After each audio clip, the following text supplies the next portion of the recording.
12월 20일 수요일 아침 묵상 시간입니다. 오늘은 욥기를 마무리하는 42장입니다. 욥기는 과연 어떻게 마무리되는지 오늘 말씀을 잘 묵상하시면서 하나님을 믿는 우리의 삶이란 어떤 것인지 또 어떠해야 하는 것인지를 생각해보는 시간이 되었으면 좋겠습니다. 오늘 본문 욥기 42장 1절부터 17절까지의 말씀을 함께 읽어보도록 하겠습니다. 욥이 여호와께 대답하여 이르되 주께서는 못하실 일이 없사오며 무슨 계획이든지 못 이루실 것이 없는 줄 아오니 무지한 말로 이치를 가리는 자가 누구니이까. 나는 깨닫지도 못한 일을 말하였고 스스로 알 수도 없고 헤아리기도 어려운 일을 말하였나이다. 내가 말하겠사오니 주는 들으시고 내가 주께 묻겠사오니 주여 내게 알게 하옵소서. 내가 주께 대하여 귀로 듣기만 하였사오나 이제는 눈으로 주를 배움나이다. 그러므로 내가 스스로 거두어드리고 티끌과 제 가운데에서 회개하나이다. 여호와께서 욥에게 이 말씀을 하신 후에 여호와께서 대만 사람 엘리바스에게 이르시되 내가 너와 내 두 친구에게 노하나니 이는 너희가 나를 가리켜 말한 것이 내 종 욥의 말 같이 옳지 못함이니라. 그런즉 너희는 수소 7과 순양 7을 가지고 내 종 욥에게 가서 너희를 위하여 번제를 드리라. 내 종 욥이 너희를 위하여 기도할 것인즉 내가 그를 기쁘게 받으리니 너희가 우매한 만큼 너희에게 갚지 아니하리라. 이는 너희가 나를 가리켜 말한 것이 내 종 욥의 말과 같이 옳지 못함이라. 이에 대만 사람 엘리바스와 수앗 사람 빌닷과 나아마 사람 소발이 가서 여호와께서 자기들에게 명령하신 대로 행하니라. 여호와께서 욥을 기쁘게 받으셨더라.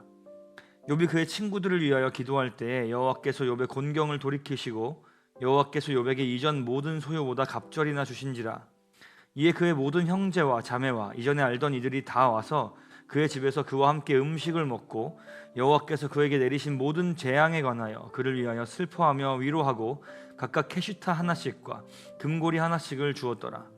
여호와께서 욥의 말년에 욥에게 처음보다 더 복을 주시니 그가 양 14,000과 낙타 6,000과 소 1,000결이와 암나귀 1,000을 두었고 또 아들 7과 딸 3을 두었으며 그가 첫째 딸은 여미마라 이름하였고 둘째 딸은 그시아라 이름하였고 셋째 딸은 게렌합북이라 이름하였으니 모든 땅에서 욥의 딸들처럼 아리따운 여자가 없었더라.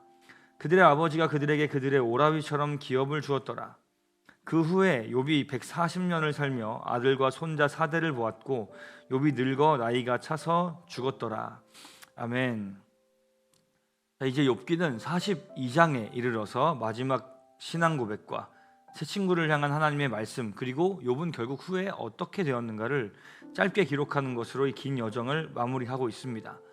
첫 부분에서는 욥이 자신의 죄를 회개합니다. 자신이 깨닫지도 못한 일을 말하였다고 이야기하면서 내가 스스로 거두어드리고, 이 세 번역에서는 제 주장을 거두어드리고 라고 이 번역이 되어 있는데요, 자신이 했던 말들을 거두어드리고 티끌과 제 가운데에서 회개한다 라고 이야기를 합니다. 욥에게 무슨 죄가 있기에 회개를 한다는 것일까요? 욥은 계속해서 자신의 무죄를 호소해 왔는데 주장을 스스로 거두어 드린다는 것이 무슨 뜻일까요? 성경의 가르친 대로라면 세상에는 완벽히 무죄한 자는 없습니다. 오직 한 분 예수 그리스도 외에는 모든 이가 다 범죄하였습니다. 욥은 하나님께서 의인이라고 평가하실 만한 수준의 순종과 경건한 삶을 살았던 사람이었습니다. 그러나 우리가 보았던 것처럼 그는 자신의 처지에 대해서 자신을 이렇게 하신 분이 하나님이시다라는 것을 이렇게 이야기하면서 불평과 원망을 한 일이 있었다는 것을 또 우리가 성경을 통해 보았습니다. 우리가 확실히 해야 할 것은 욥이 받는 고난이 그의 죄로 인함이 아니었다. 즉 죄에 대한 징계나 형벌로 볼 수 없는 까닭이 없는 고난이었다라는 것, 그것이 굉장히 사실이며, 또 욥이 현재 하나님 앞에서 회개하는 것은 자신이 하나님은 우리의 생각과 이성을 뛰어넘어 존재하시는 초월자이심을 자기가 알고 또 그렇게 그 친구들에게 항변을 하였음에도 불구하고 하나님을 향한 원망, 자신의 인생에 대한 저주 등 자신이 알고 믿어왔던 것과는 또 다른 말을 한 것에 대해서 자책하면서 하나님 앞에 회개한다라고 이야기를 하고 있다. 이것을 좀 구분해야 한다는 것입니다. 즉 하나님께서 바로 직전까지 하나님 자신이 어떤 분이신지를 쭉 열거하며 설명하시는 것을 욥이 들어보니까 욥 스스로가 하나님에 대해서 잘 알고 있다고 생각하며 또 하나님은 우리의 이성으로 다 판단할 수 없는 분이시라는 지혜를 갖고 그 지혜로 친구들에게 항변하기도 했지만 사실 자신도 그것을 제대로 잘 몰랐는데 하나님께서 말씀해 주시니까 나도 이때까지 제대로 깨닫고 이야기한 것이 아니었구나, 그랬기 때문에 내가 불평하고 원망할 수밖에 없었던 것이었구나 라는 것에 대한 깨달음과 자기의 현실 인정으로부터 나온 회개였다라는 것이죠. 그래서 5절을 보시면 내가 주께 대하여 귀로 듣기만 하였사오나 이제는 눈으로 주를 배움나이다 라고 이야기하면서 자신의 깨달음에 대해서 고백하고 있는 것을 볼 수 있습니다.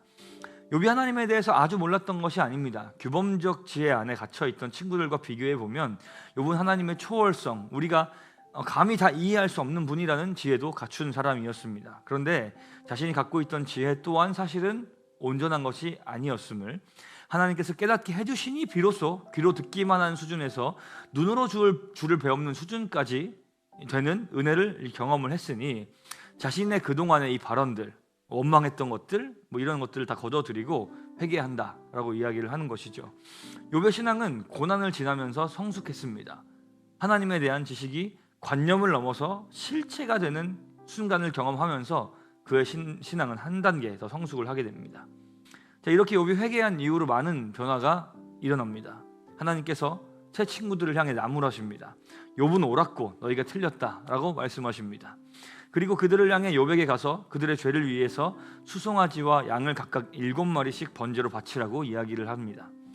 욥의 기도를 들으시고 그들에게 그들의 우매한 만큼 갚지 않겠다라고 이야기를 하시면서 욥 덕분에 그렇게 된 줄 알라라고 말씀하시듯 욥의 편을 들어주시고 이 길고도 끝없는 논쟁으로 가득했던 이야기의 승자가 욥이다라고 선언하시듯 이야기하십니다. 그리고 욥은 그 새 친구들을 위해 실제로 기도합니다. 이 또한 사실 인과응보의 원리를 벗어나는 것이죠. 욥의 친구들은 잘못을 했기 때문에 하나님 앞에서 벌을 받아 마땅하지만 제사와 욥의 중보를 통해 하나님이 더 이상 그들의 죄를 갚지 않겠다라고 이야기를 하십니다. 또한 그 이후로는 욥이 잃어버렸던 재산보다 더 많은 재산을 하나님께서 욥에게 허락하십니다. 그리고 계속되는 항변에 괴로워했던 욥이지만 이제 그가 겪었던 재앙들에 대해서 가슴 아파하면서 위로하기 위해 많은 사람들이 찾아오게 됩니다. 아들 7과 딸 3을 얻게 하십니다. 그리고 욥은 그 이후로 140년 동안을 장수하며 살다가 나이가 차서 죽게 됩니다. 많은 사람들이 지루하다면 지루할 수 있는, 그러나 욥기에 가장 많은 분량을 할애하고 있는 욥과 친구들의 논쟁, 그리고 그 속에서 발견되는 욥의 고뇌와 인내하며 하나님을 향한 믿음을 지키는 모습에 관심을 갖기보다는 아주 짧게 언급되는 욥이 다시 받게 된 복에 대해서 관심을 가지기도 합니다. 인내했더니 더 큰 복을 받았다.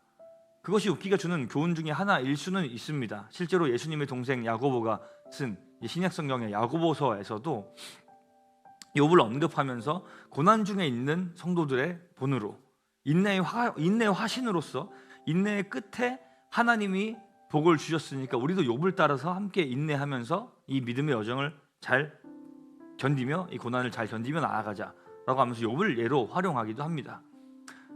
그러나 그것만 아니라 욥기 전체를 통해서 우리가 생각을 해보아야 할 것은 우리의 인생에는 얼마든지 언제나 이해할 수 없는 부당한 것처럼 보이는 일들이 벌어질 수 있으며 그리고 그 안에서도 하나님은 우리의 이해를 초월하여 일하는 분이시라는 사실을 배워야 하는 것이며 또 이 모든 일 가운데 하나님이 간섭하고 계시고 그분의 뜻을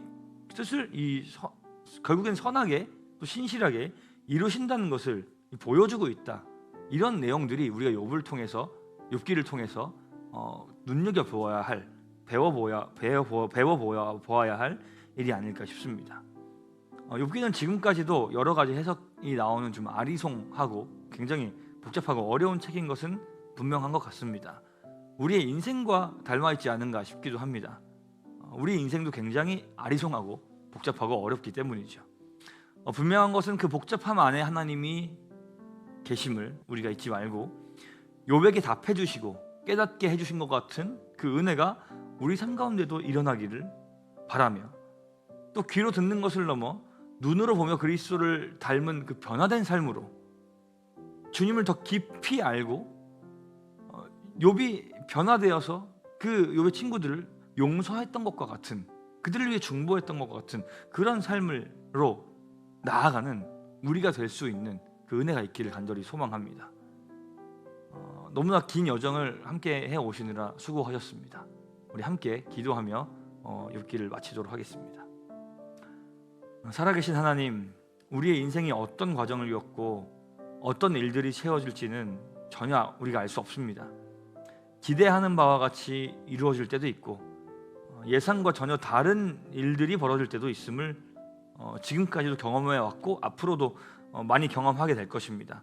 그 모든 상황 속에서 하나님이 살아 계시는데 우리 인생 곳곳에 계신 그 하나님을 발견할 수 있는, 또 그 하나님을 신뢰하며 하나님과 그 고된 여정을 함께 걸어갈 수 있는 은혜가 우리에게 주어지게 하시고 그 안에서 우리의 믿음이 더욱더 성장하고 하나님을 더욱더 깊이 알아가고 주님을 더욱더 닮아가는 은혜가 우리 모두에게 있게 하여 주옵소서. 감사드리며 살아계신 예수님의 이름으로 기도합니다. 아멘.